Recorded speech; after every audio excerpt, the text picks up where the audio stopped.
قرآن پڑھنے والا ہر شخص قرآن کو اپنے فہم و ادراک کی گہرائی کے مطابق ہی سمجھ پاتا ہے۔ قرآن کی فہم کی 4 درجات ہیں۔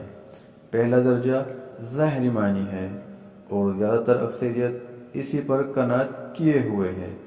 دوسرا درجہ باطنی معنی کا ہے۔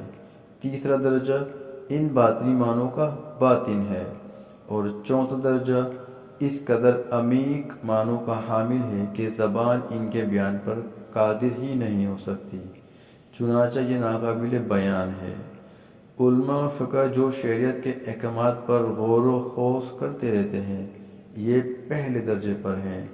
دوسرا درجہ صوفیہ کا ہے، تیسرا درجہ اولیاء کا ہے، چوتھا درجہ صرف انبیاء مرسلین اور ان کے ربانی وارثین کا ہے۔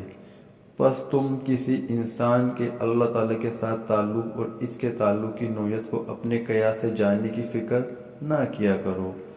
ہر شخص کا اپنا اپنا راستہ ہے اور اظہار بندگی کی ایک اپنی نوعیت ہے۔ خدا بھی ہمارے الفاظ و اعمال کو نہیں بلکہ دلوں کو دیکھتا ہے۔